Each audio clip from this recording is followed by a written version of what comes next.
Ya, kritik saya pertama adalah kepada negara dulu lah sebenarnya, penyelenggara negara ya kan.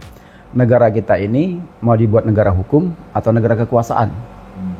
Kalau negara hukum harus ada kepastian hukum. Masa orang sudah memegang sertifikat hak milik, itu kan adalah asal atas nama negara yang mengesahkan itu. Kok tiba-tiba bisa digugat? Terus di mana kepastian hukumnya? Ini tidak akan menakutkan masyarakat saja, menakutkan investor, segala macam lah yang membuat orang tidak berani masuk ke dalam negara kita ini dengan tujuan apapun ya, karena tidak kepastian hukum. Makanya investasi di Indonesia itu banyak yang pergi, banyak yang kabur karena apa? Salah satunya itu tidak hanya soal stabilitas politik, tetapi juga soal kepastian hukum. Hukum kita kayak karet gitu kan. Nah, itu menurut saya. Jadi kita menempatkan negara ini sebagai apa? Negara kekuasaan atau negara hukum? Kok negara kekuasaannya kayak penjajah? Kayak zaman penjajah dulu. Sudah jelas itu tanah milik rakyat dipatok jadi milik Abah ini, ada milik si ini, penjajah ini dan lain-lain. Nah, ini yang membuat orang takut. Termasuk di perumahan ini juga terjadi dulunya.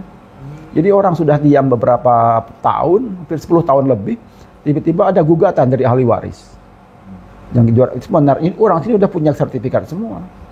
Ya, negara lah sebenarnya yang beri kepastian atau tidak gitu. Nah, kalau permainan di lapangan sih kita tahu. Ada mafianya. Mafianya itu berbagai macam unsur di dalamnya. Mafianya ada operator lapangan, ada yang membiayai. Kalau yang namanya mafia itu kan gabungan antara penjahat dengan penjabat. Di setiap lini itu ada, setiap lini institusi negara itu ada orang-orang di bagian dari mafia ini. Jadi ketika misalnya memerlukan surat menyurat, ya mereka lah yang memuluskan itu jadi operator lapangan ini. Tapi kalau untungnya perumahan kita ini kan karena di sini orangnya lengkap ya. Lengkap, jadi tidak berhasil mereka. Tidak berhasil mereka. Mereka sebenarnya ingin membuat goncangan di dalam sebagai negosiasi untuk pengembang dulunya. Ya kita lemparin ke pengembang aja. Gimana dulu kalian menguasai tanah ini? Alas hak segala macamnya, kemudian sejarah tanahnya seperti apa? Nah, hari ini kan kita mempertanyakan negara sebenarnya. Negara ini negara main-main ya kan itu. Kok orang sudah punya sertifikat tiba-tiba bisa diambil sertifikat begitu aja, dan tanahnya bisa dikuasai pihak lain. Semua lengkap. Saya itu tidak dipanggil. Tahu-tahu eksekusi. Punya surat lengkap saya. Nah, ini akibat negara kita tidak memiliki apa ya namanya, integritas pelaksana negaranya. Bayangin aja ada kasus juga kan misalnya satu bidang tanah itu kok sampai 2-3 sertifikat. Kok bisa begitu kan gitu. Ya. Terus gimana menyelesaikan masalahnya? Ya dari BPN-nya gimana itu? Lah itu dia.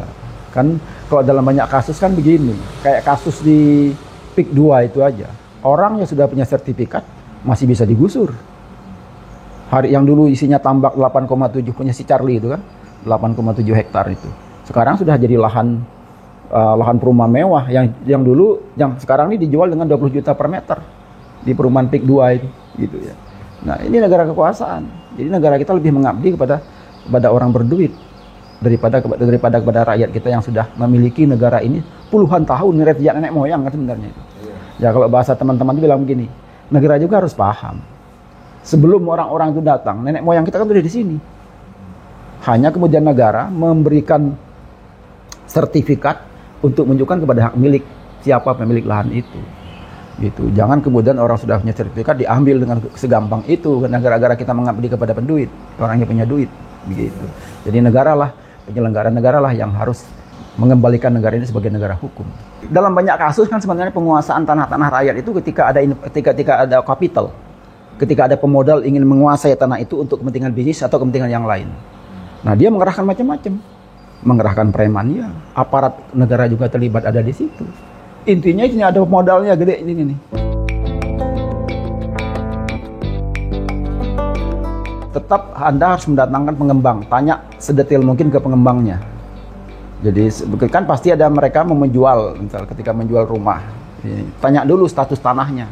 Apakah tanah ini sudah dimiliki secara benar, melalui proses-proses yang benar, agar jangan sampai ketika kita sudah diam ini tiba-tiba ada gugatan dari ini.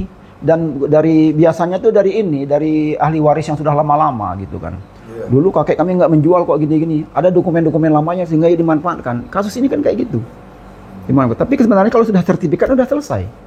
Pasti sertifikat itu muncul setelah ada sertifikat surat-surat atau dokumen pendukung sebelumnya. Apa itu akta jual beli, ada misalnya girik atau letter C dan lain-lain sehingga memunculkan sertifikat gitu. Nah, jadi kalau bagi teman-teman yang mau membeli perumahan, ya rumah-rumah perumahan baru, ya harus ditanya sedetail mungkin status tanah tempat mereka membangun itu. Jangan sampai nanti kita mau beli rumah tapi ternyata beli masalah. Masalah kan nggak enak juga, kita udah buang uang sekian, kok tiba-tiba tanah dimiliki orang. Jangankan tanahnya tuh diambil, menghadapi gugatan hukumnya udah capek gitu. Ya, teliti dulu segala dokumen segala macamnya, terutama status bagaimana pihak pengembang menguasai tanah itu. Apakah dilakukan dengan cara yang benar, kemudian memiliki dokumen sah, sehingga pada saat Anda membeli itu tidak ada was-was gitu. Kalau menurut saya, karena gugatan yang sering terjadi hari ini ada modus-modus seperti itu. Mereka sering menggunakan surat-surat lama. Kemudian juga ada misalnya perjanjian yang terbengkalai. Entah dulu ketika proses jual belinya itu ada salah satu yang kabur atau apa sebelum selesai. Itu bisa dimanfaatkan mereka. Gitu. Kayak kasus di Bekasi itu kan. Gitu. Untuk memanfaatkan surat perjanjian yang tidak selesai, sebenarnya kan ada salah satu pihak yang kabur. Gitu. Jadi telitilah dokumennya dan tanya sedetailnya kepada pihak pengembangnya sebelum Anda menentukan pilihan untuk membeli rumah. Gitu. Hari ini gitu. Gitu kira-kira.